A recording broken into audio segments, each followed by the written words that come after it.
नमस्कार, welcome back to the channel. तो दोस्तों, अभी हमने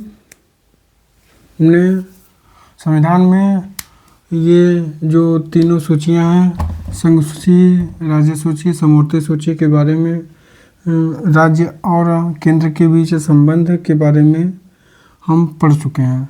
इसके आगे जो चीज़ें हैं, निर्वाचन आयोग, जो हमारे देश का निर्वाचन आयोग है और जो आम चुनाव कराता है, यानी हमारा प्रधानमंत्री के लिए जो चुनाव कराता है और फिर राज्य के लिए जो कुछ चुनाव कराता है, ये आयोग, दो आयोग है, अलग अलग अपने स्तर पर वो चुनाव कराते हैं। और जो केंद्रीय चुनाव आयोग है, वह प्रधानमंत्री और मुख्यमंत्री वाला चुनाव कराता है, और जो राज्य के चुनाव आयोग हैं, वो नगर पंचायती, नगर पालिका वाले चुनाव कराते हैं। तो आज हम अब निर्वाचन आयोग, जय मां सरस्वती, जय मां विंध्यवासिनी की कृपा से आज हम फिर से आ चुके हैं अपने कर्तव्यों का निर्वहन करने के लिए।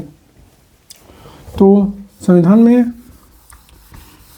आगे हम इन्हें, अगर निर्वाचन आयोग इस समय मुख्य चुनाव आयुक्त जो सबसे चर्चा में रहे हैं, ज्ञानेश कुमार जी, इन्हें जो चीज़ें जिन्हें एकदम निष्पक्ष होना चाहिए, वो आज पक्ष लिए बैठे हुए हैं, जिन्हें एकदम बिल्कुल बीचों बीच रहना चाहिए, निष्पक्ष रहना चाहिए। आज वह किसी का पक्ष लिए हुए बैठे हुए हैं, ये गलत है। ये चीज़ें हमारी संविधान को कमज़ोर करता है, हमारी जो मूलभूत ढांचा है उसे कमज़ोर करता है, क्योंकि तब इससे भ्रष्टाचार बढ़ेगा, क्योंकि उन्हें पता है कि हम ही जीतेंगे, तो भ्रष्टाचार करते रहो।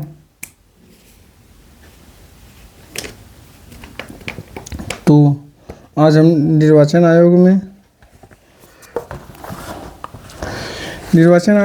के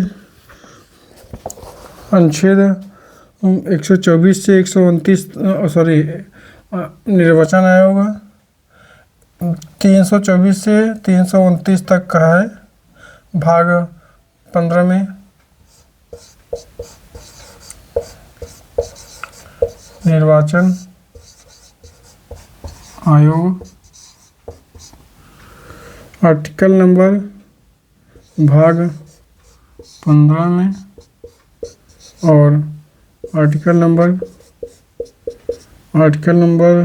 324 से लेके 329 तक का है, से संबंधित है। भारत निर्वाचन आयोग की स्थापना 25 जनवरी 1950 को हुई थी। इसकी स्थापना 25 जनवरी 1950 को हुआ था।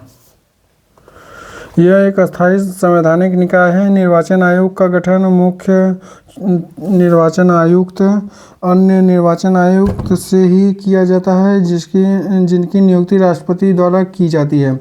मुख्य चुनाव आयुक्त का कार्यकाल 6 वर्ष या फिर 65 वर्ष की आयु जो पहले हो जाए तब तक होगी।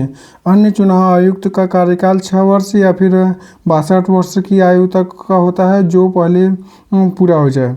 मुख्य चुनाव आयुक्त एवं अन्य चुनाव आयुक्त को सर्वोच्च न्यायालय के मुख्य न्यायाधीश के बराबर वेतन भत्ते मिलते हैं, प्राप्त होते हैं।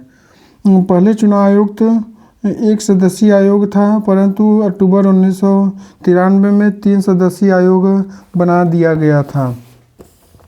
निर्वाचन आयोग के मुख्य कार्य। निर्वाचन आयोग के मुख्य कार्य चुनाव क्षेत्रों का परिसीमन, मतदाता सूची को तैयार करवाना, विभिन्न राजनीतिक दलों को मान्यता प्रदान करना, राजनीतिक दलों को आरक्षित चुनाव चिन्ह प्रदान करना, चुनाव करवाना, राजनीतिक दलों के लिए आचार संहिता तैयार करवाना। यह है निर्वाचन आयोग का मुख्य कार्य। निर्वाचन आयोग के मुख्य कार्य। निर्वाचन आयोग की स्वतंत्रता के लिए संवैधानिक प्रावधान। इनके संवैधानिक प्रावधान क्या है? निर्वाचन आयोग एक संवैधानिक संस्था है, अर्थात इसका निर्माण संविधान ने किया है। मुख्य चुनाव आयुक्त एवं अन्य चुनाव आयुक्त की नियुक्ति राष्ट्रपति करते हैं। मुख्य चुनाव आयुक्त को महाभियोग जैसी प्रक्रिया से ही हटाया जा सकता है। मुख्य चुनाव आयुक्त का दर्जा सर्वोच्च न्यायालय के न्यायाधीश के समान ही है। नियुक्ति के पश्चात मुख्य चुनाव आयुक्त एवं अन्य चुनाव आयुक्त की सेवा शर्तों में कोई अलाभकारी परिवर्तन नहीं किया जा सकता। मुख्य चुनाव आयुक्त एवं अन्य चुनाव आयुक्त का वेतन भारत की संचित निधि से ही दिया जाता है। अब आते हैं हम ईवीएम, इलेक्ट्रॉनिक वोटिंग मशीन के बारे में। EVM, electronic voting machine. Kerala की पारोल विधानसभा के 50 बूथ पर इलेक्ट्रॉनिक वोटिंग ईवीएम का प्रयोग पहली बार 1982 में किया गया था। नवंबर 1998 में मध्य प्रदेश के 5 और राजस्थान के 5, दिल्ली के 6 विधानसभा के चुनाव में बड़े पैमाने पर ईवीएम का प्रयोग किया गया। ईवीएम का प्रयोग करके 1999 में पूरा चुनाव कराने वाला प्रथम राज्य गोवा था। ईवीएम का प्रयोग करके पहली बार 2004 में संपूर्ण आम चुनाव करवाया गया। 2009 में आम चुनाव एवं सभी विधानसभा के चुनाव ईवीएम का प्रयोग होने लगा। ईवीएम विश्वसनीयता कायम रखने के लिए वीवीपैट यानी voter verification paper audit trail machine की मदद ली जा रही है। वीवीपैट व्यवस्था के तहत वोट डालने के तुरंत बाद कागज़ की पर्ची बनती है। इस पर जिस उम्मीदवार को वोट दिया है उसका नाम एवं चुनाव चिन्ह छपा होता है। सबसे पहले इसका इस्तेमाल नागालैंड के चुनाव में 2013 में हुआ था। Electronic voting machine corporation of India के वीवीपैट मशीन द्वारा 2013 में बनाया गया था। राष्ट्रीय दल का दर्जा हासिल करने के लिए आवश्यक शर्तें। राष्ट्रीय दल का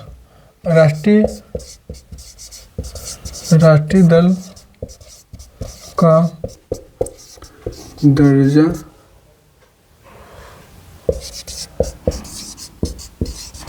हासिल करने के लिए आवश्यक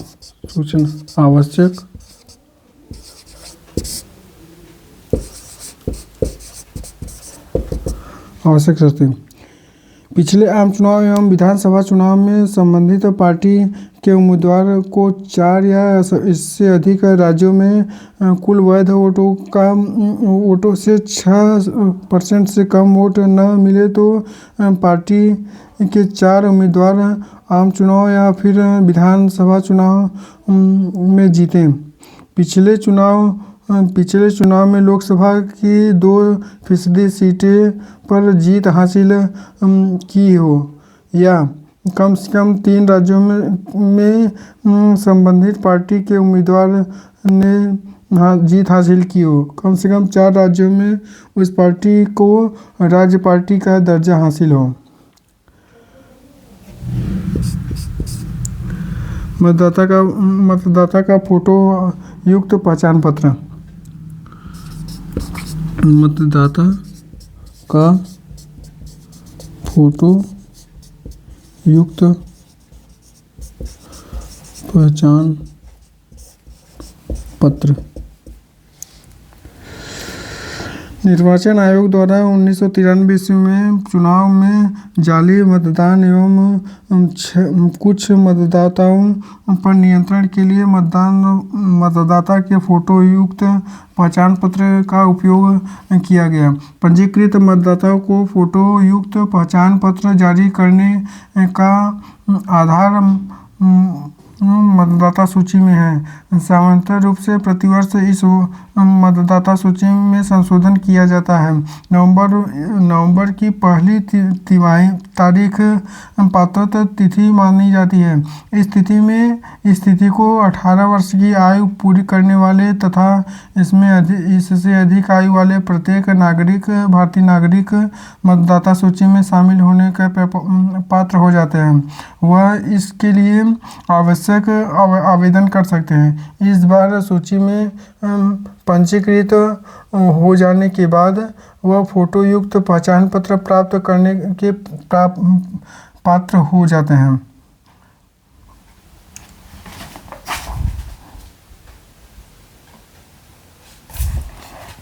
अगला है लोक सेवा आयोग एवं राज्य लोक सेवा आयोग।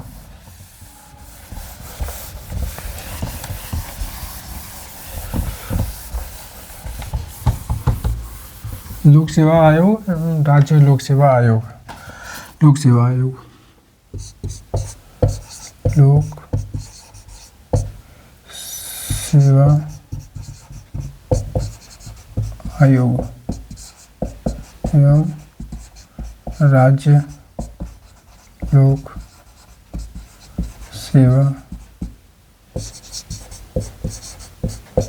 आयोग।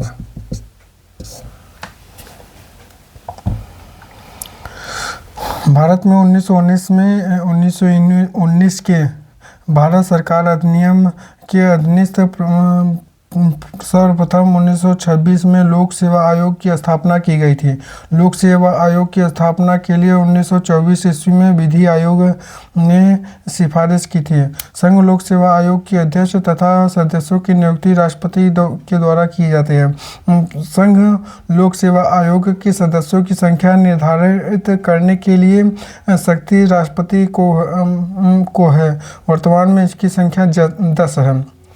संघ लोक सेवा आयोग के अध्यक्ष तथा सदस्यों की नियुक्ति 6 वर्ष के लिए की जाती है। यदि वह 6 वर्ष के अंदर ही 65 वर्ष की आयु पूरी कर लेते हैं तो वह पद से मुक्त हो जाते हैं।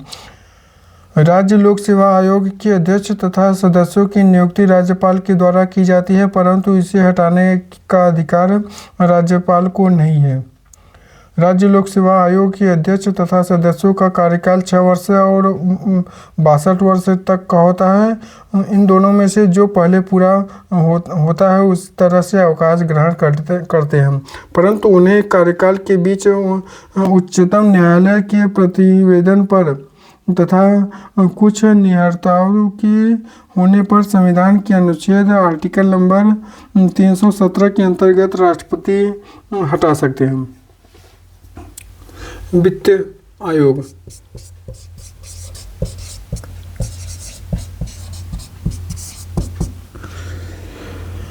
संविधान के अनुच्छेद 280 में वित्त आयोग के गठन का प्रावधान किया गया है।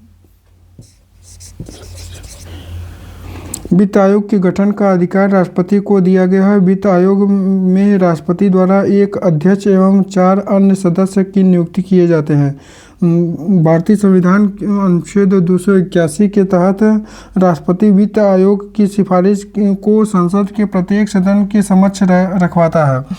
राज्य वित्त आयोग का गठन भारतीय संविधान के अनुच्छेद 243 के द्वारा किया जाता है। वित्त आयोग वित्तीय प्रशासन में पारदर्शिता सुनिश्चित करता है।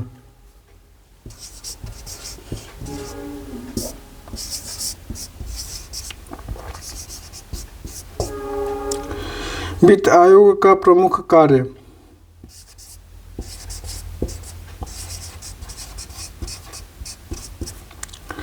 वित्त आयोग के द्वारा संघ एवं राज्य के बीच करों का शुद्ध आगमों का वितरण एवं राज्यों के बीच ऐसे आगमों का आवंटन किया जाता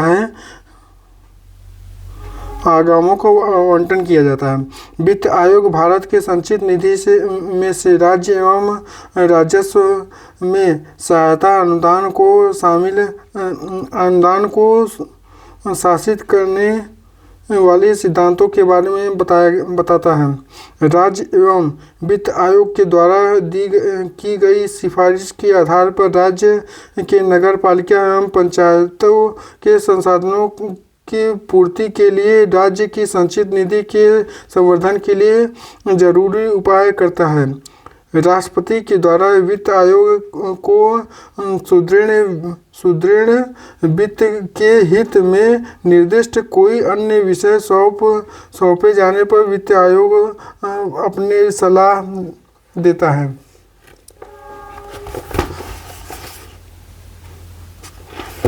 तो आज के लिए इतना ही। जय हिंद, जय भारत। वीडियो को लाइक करें और चैनल को जरूर से जरूर सब्सक्राइब कर दें। Thank you.